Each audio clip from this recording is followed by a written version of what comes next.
목회자로서 그리고 한 사람의 그리스도인으로서 좀 안타까운 때가 있습니다. 저라고 예외는 아니겠습니다만 신앙을 가진 사람들이 신앙인답지 않게 사는 모습을 볼 때 그렇습니다.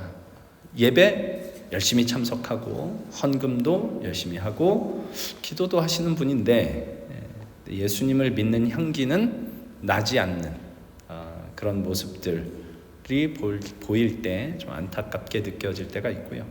아마 하나님도 좀 안타깝게 바라보시지 않을까 싶은 생각이 듭니다.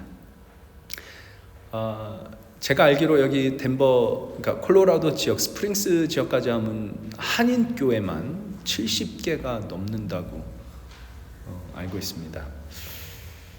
교회도 많고 교회 다니시는 분들도 많은데 정말 예수의 향기가 나지 않는 일들이 일어나는 것은 여러 가지 이유가 있을 수 있지만 그 모든 여러 가지 이유들을 이렇게 종합해서 한마디로 좀 얘기해 보자면 아마도 바른 영성이 결여되어 있기 때문이 아닐까 이런 생각을 해봅니다. 영성은 어떤 초월적이고 신비한 체험을 하는 것이 아니라 하나님과의 관계가 영성이라고 했습니다. 그 관계 안에 머무는 것이 영성이죠. 그래서 영성의 핵심 중에 하나는 하나님을 아는 것이라고 할 수 있습니다. 여기서 안다는 건 당연히 제가 난 트럼프 대통령을 알아 라고 하는 것과는 다른 아는 것이겠죠.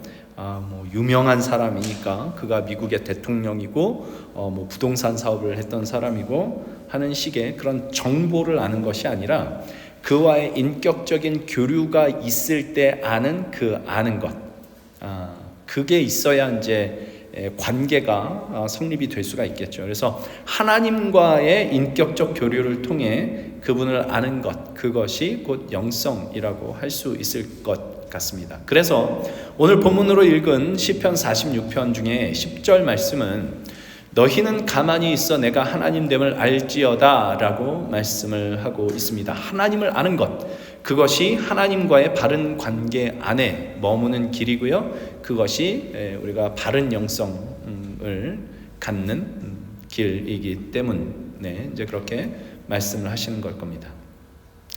하나님을 아는 것이 얼마나 중요한지 요한복음은 하나님을 아는 것이 곧 영생이라고까지 합니다.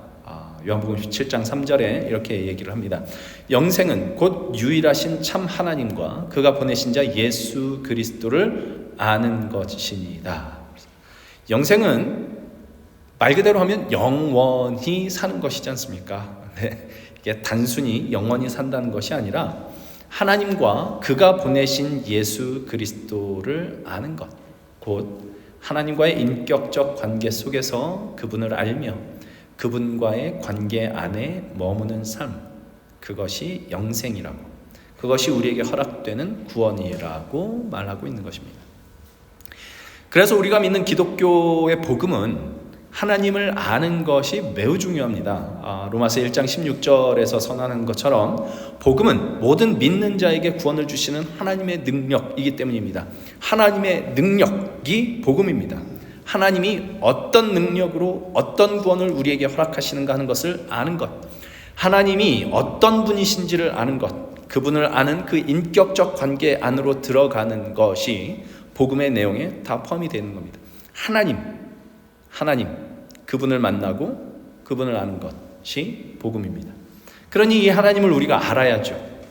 우리는 오늘 본문 10절에서 얘기하는 것처럼 가만히 있어 하나님의 하나님 되심을 알지어다 라고 이야기하는 것처럼 하나님의 하나님 되심을 알아야 됩니다. 하나님의 하나님 되심에 우리가 믿는 복음의 진수가 담겨져 있기 때문이죠.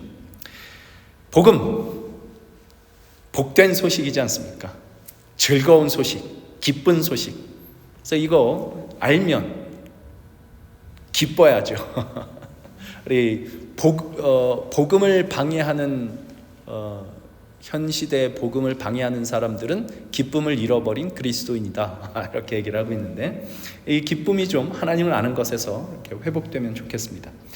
하나님이 어떤 분이신지를 알려면 성경이 가르치는 사실 복음이 뭐냐 하는 것을 그래서 좀 되짚어 볼 필요가 있습니다. 왜냐? 복음은 하나님의 능력이고요, 하나님이 무엇을 하셨는가 하는 것을 우리에게 알리시는 것이고, 근데 이것은 사람이 누구냐, 인간이 누구냐, 나는 누구냐라는 것과 또 이렇게 밀접하게 연결이 되어 있습니다. 왜냐? 하나님은 죄인을 부르러 오셨기 때문에 그렇습니다. 로마서 3장으로 가보겠습니다. 19절 이하에 이렇게 되어 있습니다. 우리가 알거니와 무릇 율법이 말하는 바는 율법 아래에 있는 자들에게 말하는 것이니 이는 모든 입을 막고 온 세상으로 하나님의 심판 아래 있게 하려 함이라. 그러므로 율법의 행위로 그의 앞에 의롭다 하심을 얻을 육체가 없나니 율법으로는 죄를 깨달음이니라. 율법으로는 죄를 깨닫는다고 합니다. 이것이 성경이 가르치는 율법의 한 기능입니다. 이게 무슨 뜻이냐 하면, 여기서 율법이라고 얘기를 할 때 이 율법은 믿음과 대조되는 표현입니다. 믿음과 대조될 때의 율법이란 원인과 결과의 법칙입니다. 원인이 있어야 결과가 있다. 이게 이제 원인과 결과의 법칙이지요. 그래서 구원이라는 결과를 얻기 위해서는 모든 율법을 지켜야 된다 라는 이 원인과 결과의 법칙 아래 있는 것이 이제 이 율법입니다. 반면에 율법과 대조되는 성경의 표현, 믿음은 원인 없이 결과를 만들어내는 법칙입니다. 그래서 로마서 4장으로 이제 가면 믿음의 조상 아브라함의 이야기를 하는데, 그가 믿은 하나님이 어떤 하나님이라고 하느냐? 그가 믿은 하나님은 죽은 자를 살리시고 없는 것을 있는 것으로 부르시는 하나님이라고 합니다. 원인이 없는데 원인이 있는 것처럼 부르시는 하나님이라고 하는 겁니다. 바로 그 하나님 때문에 우리는 구원을 얻습니다. 우리에게 구원 얻을 원인이 없는데 하나님이 마치 그 원인이 있는 것처럼 우리를 부르시며 그 구원의 결과를 우리에게 가져다 주시더라라는 것입니다. 이게 믿음입니다. 믿음은 죽은 자를 살리시고 없는 것을 있는 것으로 부르시는 하나님의 은혜의 법칙 아래 속한 것입니다. 우리 율법주의에 대한 경계가 참 많습니다. 율법주의 조심해야 되는 건데, 근데 이 율법주의에 대해서 우리가 종종 오해하곤 합니다. 무엇을 하는 것 자체를 이렇게 문제시하는 게 율법주의라고 생각을 하곤 하는데, 그러나 율법주의는요, 주의가 문제입니다.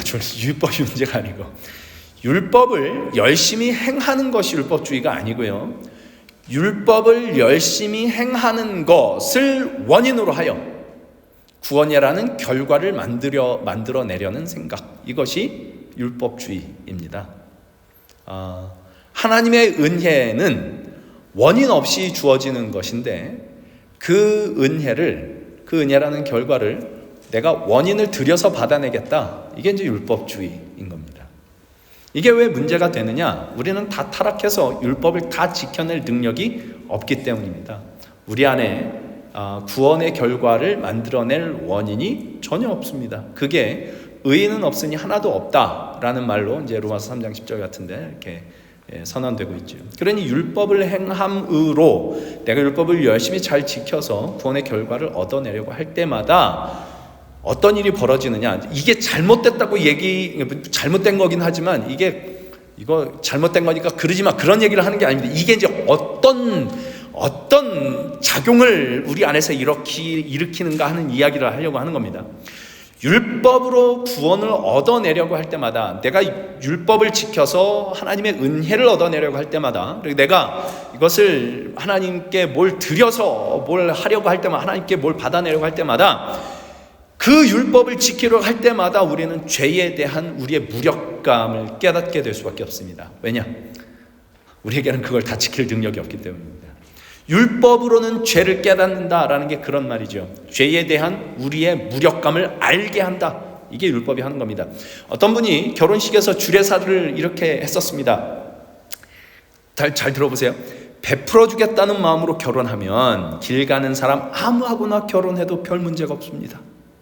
결혼 생활을 잘 하려면 상대에게 덕 보려고 하지 말고 손해보는 것이 이익이다 라는 것을 확실하게 알고 믿고 새겨야 됩니다. 이거 우리 기독교 신앙이 가르치는 내용들이지요. 아내는 남편에게 복종하고 남편은 아내 사랑하기를 예수께서 교회를 사랑하신 것 같이 사랑해라. 목숨을 내놓고 사랑해라. 이거지 않습니까? 손해보는 것이 이익이다. 이게 뭐예요? 역설이죠. 이익 보려면 손해볼 줄 알아야 된다. 이익을 보려면 손해를 볼 것이요 손해보려 하면 이익을 볼 것이다. 성경이 가르치는 겁니다. 목숨을 찾고자 하면 잃을 것이요 잃고자 하면 찾을 것이다. 그래서 이 주례사를 하신 분이 목사님이신가 하고 봤더니 스님이 이 주례사를 한 겁니다. 법륜 스님이 하신 주례사였습니다. 무슨 뜻이냐 하면 이상한 사이비 종교가 아니라면 모든 다른 종교들도 윤리적인 측면에서 기독교 신앙과 별반 다르지 않습니다. 왜냐? 그 사람들은 잘 모르지만 모든 윤리, 도덕, 양심의 근원은 하나님이시기 때문에 그렇습니다. 제가 그 유메를 써놨지만 로마서 2장 14절, 15절에 이렇게 얘기를 하죠. 율법 없는 이방인이 본성으로 율법의 일을 행할 때에는, 그렇죠? 이방인 율법이 없는데 본성으로 율법의 일을 행해요. 이 사람이 율법이 없어도 자기가 자기에게 율법이 되나니 이런 이들은 그 양심이 증거가 되어 그 생각들이 서로 혹은 고발하며 혹은 변명하여 그 마음에 새긴 율법의 행위를 나타내느니라. 율법이 없는데 율법의 행위를 해요. 이게 뭐냐? 사람들이 가지고 있는 양심, 윤리, 도덕 이런 것들이 사실은 하나님께서 심어주신 하나님의 법이라는 얘기인 거죠. 예수를 믿든 믿지 않든 우리는 양보할 수 있고 져줄 수 있고 누군가를 도울 수 있는 사람이 된다는 거, 이거 참 훌륭한 것이다라는 걸 압니다. 그렇지 않습니까? 우리 기독교인이라면 분명히 실천해야 할 윤리적인 덕목들입니다. 그러나 기독교 신앙의 본질, 근거, 또 첫 출발점은 사실 그런 윤리적인 것에 있지 않습니다. 우리는 다 압니다. 베풀어 주겠다는 마음으로 살고, 아까 그 주례사처럼 이겨먹으려고 하지 않고 져주면서 살고, 상대가 나에게 뭐 잘해주는 거 바라기 전에 내가 먼저 잘해주고 사랑해주고, 그것이 행복한 결혼 생활의 길이다. 모르는 사람이 어디 있습니까? 그래서 결혼 주례하면 늘 등장하는 말, 검은 머리가 팥뿌리가 되도록 비가 오나 눈이 오나 건강할 때나 병약할 때나 서로를 평생 사랑할 것을 약속합니까? 이 질문에 가봐야 알겠는데요, 이렇게 답을 하는 사람은 없습니다. 다 우렁차게 네! 하고 대답을 하죠. 저도 그렇게 대답을 하고 결혼사역을 하고 결혼을 했습니다. 문제는 뭐냐? 살다 보니 아는데 안 되더라는 것이지 않습니까? 그렇다면 이제 와서 돌이켜 보니 그때 서로를 그렇게 검은 머리 팥뿌리 되도록 사랑하고 아껴주고 뭐 하겠습니까? 라고 물었을 때 네! 하고 대답한 게 거짓말이었냐? 그렇진 않습니다. 그땐 그게 진심이었습니다. 그렇게 할 수 있을 것 같았습니다. 살아보니 그게 안 되더라는 거죠. 거기서 뭘 보죠? 예수를 안 믿으면요, 저 인간이 저 따위니까 내가 이러지 그럽니다. 예수를 믿으면 내 한계를 봅니다. 내가 할 수 있을 거라 생각을 했는데 그런 사랑을 할 그릇이 못 되는 게 나였구나 를 보는 겁니다. 여기가 기독교 신앙의 출발점입니다. 죄라는 힘에 대해 무력한 나의 모습을 발견하는 겁니다. 하나님의 명령이, 하나님께서 우리에게 말씀하시는 것들이 왜 우리에게 짐이 되느냐? 그걸 지킬 만한 능력이 우리에게 없어서입니다. 그걸 인정하는 데서 복음이 시작이 됩니다. 내가 좀 괜찮은 사람인 줄 알았더니 아니더라. 조금 과격하게 표현을 하면 내가 죄인 중에 괴수였더라. 그래서 하나님이 어떻게 하기로 하셨느냐? 로마서 3장 21절, 이제는 율법 외에 하나님의 한 의가 나타났으니 율법과 선지자들에게 증거를 받은 것이라. 곧 예수 그리스도를 믿음으로 말미암아 모든 믿는 자에게 미치는 하나님의 의니 차별이 없느니라. 예수님이 오신 이유가 뭐냐? 율법은요, 죄를 깨닫게는 하지만 구원하는 능력은 없더라라는 거죠. 그래서 율법 외에 한 의로 오신 분이 예수님입니다. 그렇게 예수를 보내셔서 하나님이 뭘 하시느냐? 23절, 모든 사람이 죄를 범하였음에 하나님의 영광에 이르지 못하더니 그리스도 예수 안에 있는 속량으로 말미암아 하나님의 은혜로 값없이 의롭다 하심을 얻은 자 되었느니라. 예수로 말미암아 의롭다 하심을 얻은 자가 되게 하시는 겁니다. 우리는 의롭지 않습니다. 의롭다 하심을 얻을 원인이 없습니다. 근데 거기에 예수를 보내서 예수 안에서 우리를 의롭다라고 부르시는 겁니다. 이걸 어떻게 하시느냐? 25절 그걸 다시 이렇게 설명을 합니다. 25절 이하에 이 예수를 하나님이 그의 피로써 믿음으로 말미암는 화목제물로 세우셨으니 이는 하나님께서 길이 참으시는 중에 전에 지은 죄를 간과하심으로 자기의 의로우심을 나타내려 하심이니 곧 이때에 자기의 의로우심을 나타내사 자기도 의로우시며 또한 예수 믿는 자를 의롭다 하려 하심이라. 하나님의 의가 예수 안에 나타났고요. 율법 외에 하나님의 한 의가 예수 안에 나타났고요. 예수 믿는 자를 의롭다고 하신다고 합니다.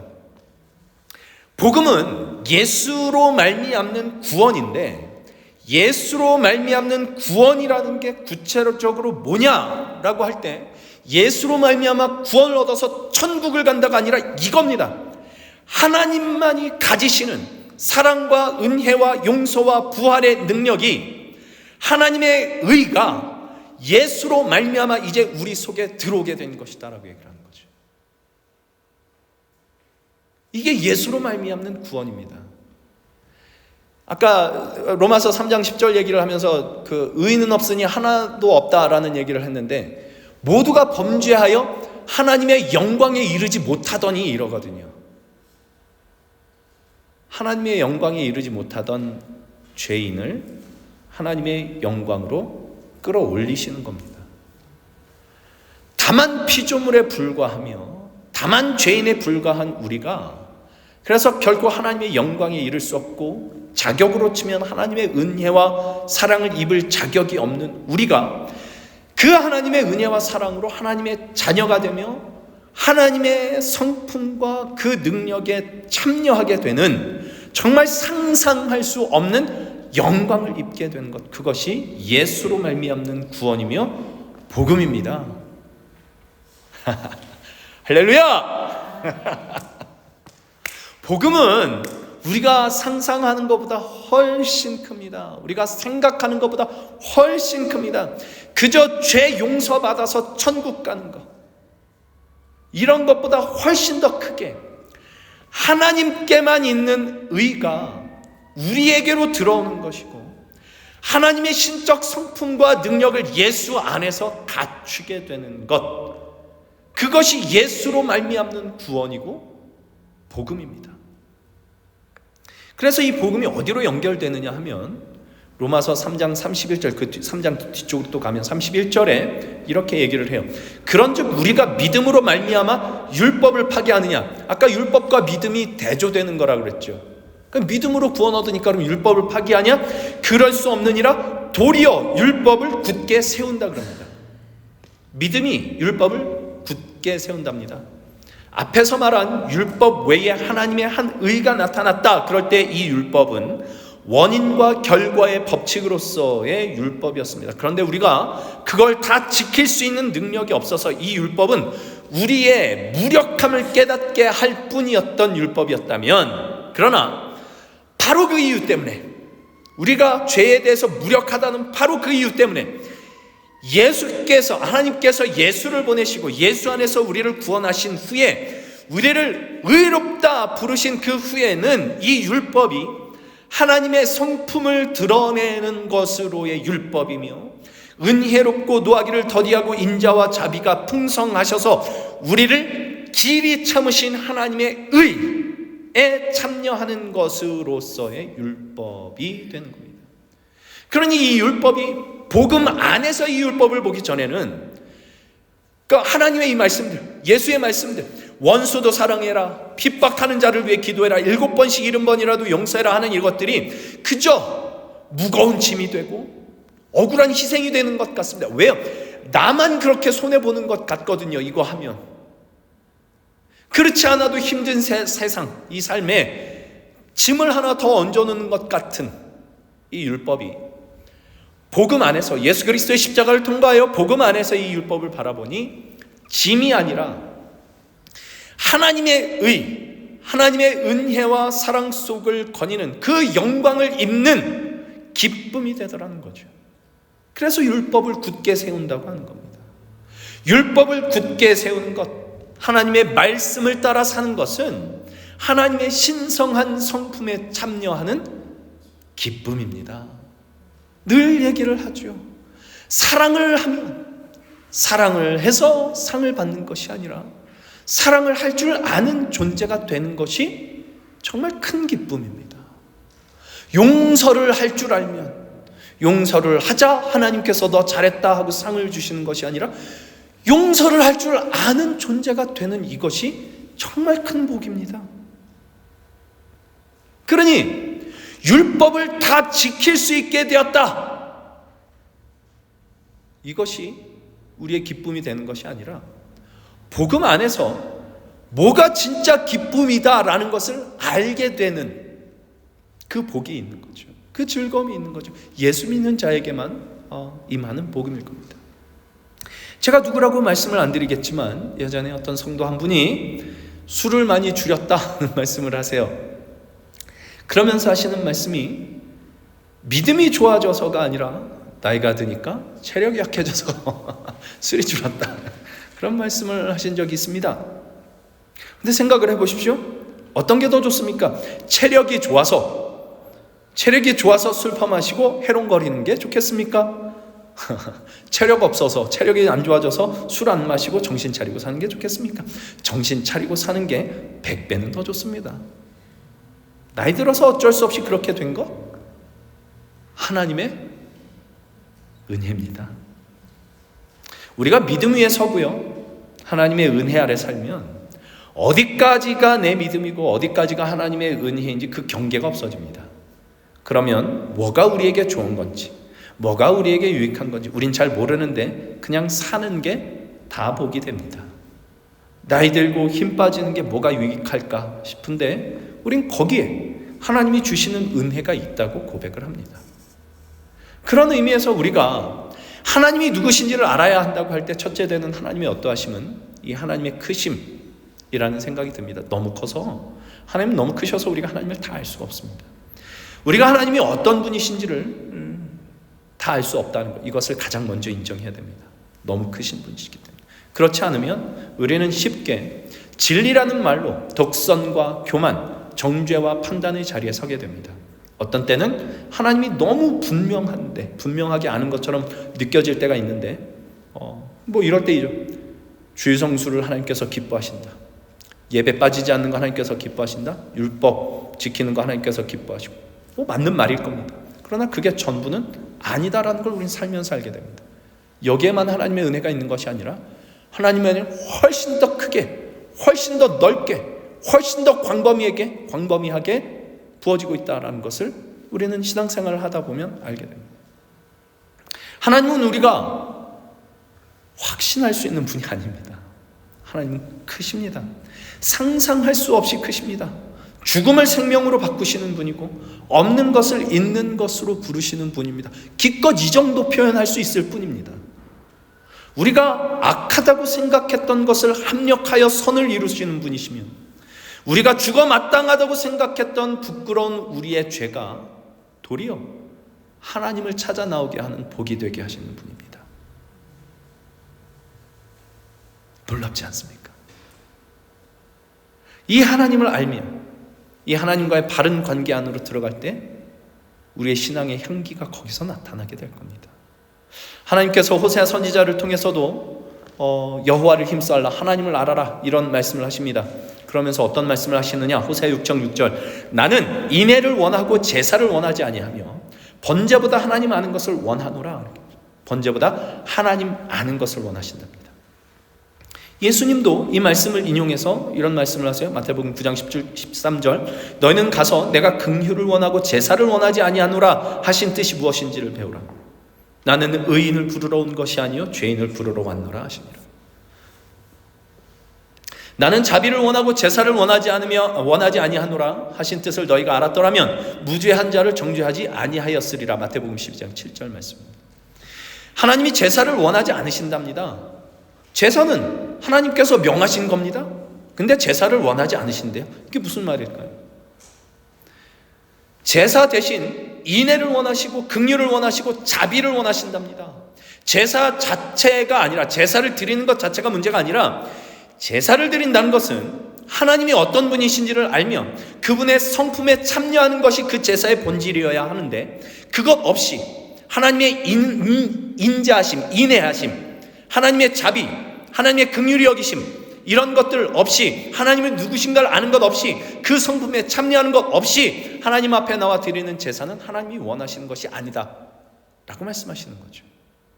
오늘 식으로 얘기를 하면, 삶 속에서 하나님의 인애와 자비와 긍휼하심, 오래 참으심이라는 하나님의 그 성품에 참여한 것 없이 주일 잘 지키고 예배하고 헌금하는 것을 하나님께서 기뻐하지 않으신다 라고 말씀하시는 겁니다. 이 하나님의 인애, 긍휼, 자비, 오래 참으심의 성품에 참여하게 하는 것이 바로 하나님의 하나님 되심에 대한 알미죠. 하나님의 무한히 크심을 인정하는 것. 그래서 지금 내가 보기에 이해되지 않고 당장 정죄하고 싶다 할지라도 하나님은 의인이 아닌 죄인을 부르러 오셨다는 것, 모든 것을 합력하여 선을 이루시는 분이시라는 것을 아는 만큼, 바로 그래서 내가 하나님의 긍휼을 입었다는 것을 아는 만큼 정죄 대신 오래 참음을 택하며 비난 대신 자비롭기로 선택하며 판단하는 것 대신 긍휼한 마음을 가질 수 있습니다.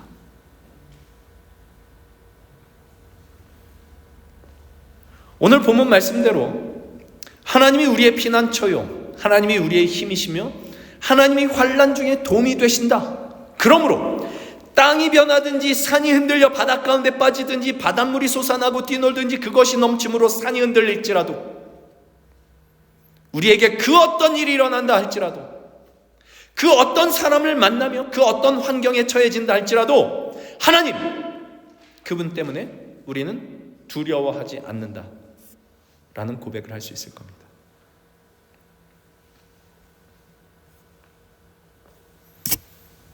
하나님의 크심이 예수 그리스도 안에서 우리 안으로 들어와 우리의 이 좁아터진 마음이 여유를 갖게 되고 누군가를 담아낼 수 있는 공간을 갖게 될 때, 그때 정말 나 괴롭게 하는 사람 만나면요, 이런 생각 들거든요.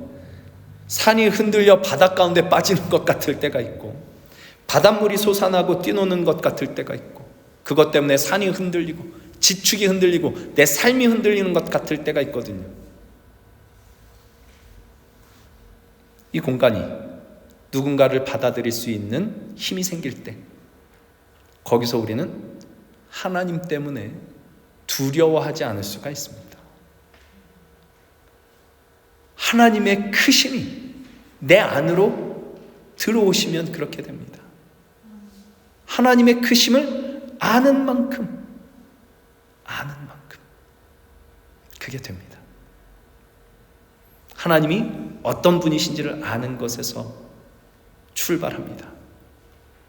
그래서 너희는 가만히 있어 내가 하나님 된다는 것을 알아라. 하나님이 누구신지를 알아라 라고 성경은 우리에게 이야기를 합니다. 이것이 우리의 영성이고, 이 크심이 우리 안에 들어와 우리 안에 인식되고 그것이 우리의 삶을 통해서 나타나는 만큼 그리스도의 향기가 우리에게서 나오게 되지 않을까, 이런 생각을 해봅니다. 날마다 하나님의 어떠하심을 배워갈 수 있는 저와 여러분이 되어서, 우리 적은 무리가 모여 있지만 이 적은 무리를 통해서도 그리스도의 향기가 얼마나 아름답게 향기롭게 퍼져갈 수 있는지 나타낼 수 있는 우리 갈보리 공동체가 될 수 있으면 정말 좋겠습니다. 이렇게 기도하겠습니다.